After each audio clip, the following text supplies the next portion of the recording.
اپنے اوقات کی حفاظت کرو دوستو. بہت وقت ہمارا ضائع ہو رہا ہے، بہت وقت ضائع ہو رہا ہے. اپنی 24 گھنٹے کی زندگی کو منظم کرو، ایک ٹائم ٹیبل بناؤ اور اسٹرکٹلی اس ٹائم ٹیبل کو فالو کرو. اتنے بجے رات میں ضرور سو جانا ہے. موبائل سے کھیلنا اور موبائل کی وجہ سے 12، 1، 2 بجے رات تک جاگنا، یہ قوم کبھی بھی چیلنجز کا مقابلہ نہیں کر سکتی، کبھی نہیں کر سکتی.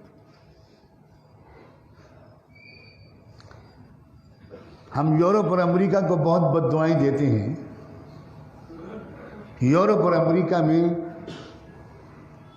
شام کے 7 بجے بازار بند ہو جاتے ہیں.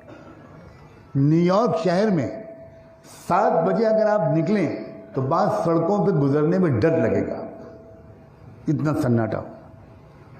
7 بجے شام اور 9 بجے رات جس گھر کی بجلی جلتی ہوئی نظر آتی ہے امریکہ میں، نیو یارک میں یا کسی بھی شہر میں، تو لوگ یہ سمجھتے ہیں کہ یا تو اس گھر میں کوئی بیمار ہے، کوئی ایمرجنسی ہے، اس لیے ابھی تک یہ لوگ سوئے نہیں، اور یا شراب زیادہ پی لی ہے تو ہوش ہی نہیں رہا لائٹ آف کرنے کا.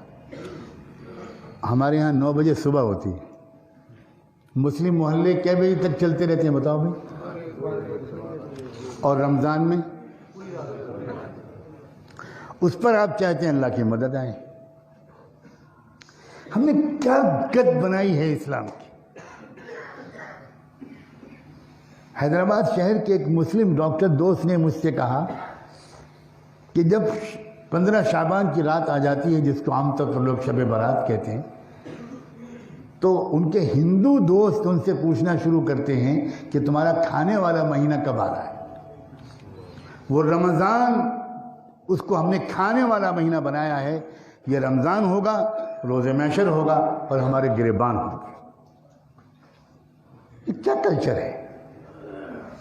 یہ کیا اتنی چھوٹی عادت نہیں بدل سکتے آپ؟ تو آپ جھوٹ کی عادت کیسے چھوڑ سکتے ہیں؟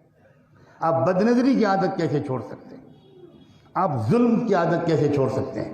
جب آپ سونے کے اوقات نہیں بدل سکتے، آپ جاگنے کے اوقات نہیں بدل سکتے، آپ سڑکوں پر ٹہلنے کے اوقات کو نہیں بدل سکتے، تو انتظار کیجئے بدترین سزاؤں کا. حضور اکرم صلی اللہ علیہ وسلم تو عشاء کی نماز کے بعد 2 آدمیوں کو بات کرتے ہوئے دیکھتے تھے تو چہرہ غصے سے سرخ ہو جاتا. اتنی شدید ناپسندیدہ چیز ہے رات میں دیر تک جاگنا. اور جب آپ رات میں دیر تک جاگیں گے تو فجر کی نماز میں جماعت میں شریک ہو پائیں گے آپ؟ اکثریت نماز جماعت سے نہیں پڑھتی فجر کی. اور تمنا یہ ہے کہ خلافت راشدہ قائم ہو جائے. یہ مذاق چھوڑو دوستو. اگر آپ حوصلہ مند لوگ ہو تو آج میں آپ سے یہ وعدہ لے کے جانا چاہتا ہوں کہ آپ اپنی پوری زندگی کے نظام کو آج ہی رات سے بدلیں گے. بنائیے ٹائم ٹیبل. اتنے بجے سو رہا ہے اور اتنے بجے اٹھنا ہے. فجر کی نماز لازماً مسجد میں پڑھنی ہے، اور مسجد میں نماز پڑھنے کے بعد ہرگز گھر واپس جا کر فوراً نہیں سونا. اس سے زیادہ منحوس عادت اس چھت کے نیچے نہیں ہو سکتی. عجیب مصیبت ہے. مسلمان کہیں نوجوان جاگنگ کرتے ہوئے نظر نہیں آتے، کہیں دوڑتے ہوئے نظر نہیں آتے، کہیں سائیکلنگ کرتے ہوئے نظر نہیں آتے، کہیں ورزش کرتے ہوئے نظر نہیں آتے. اتنی لمبی لمبی جوانیاں لیتے ہوئے نظر آتے ہیں کہ اگر کینیڈا کا گینڈا بھی اگر اندر داخل ہو سکتا ہے. لا حول ولا قوت. رسول اللہ صلی اللہ علیہ وسلم نے ایسی سست امت تیار کی تھی.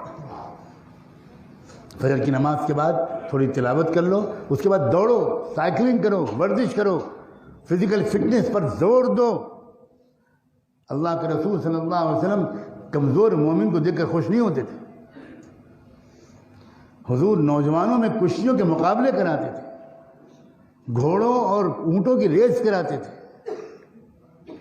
ایک بہت سرگرم عمل، ایکٹیو، فزیکلی فٹ ایمان والا اللہ کو زیادہ پسند ہے.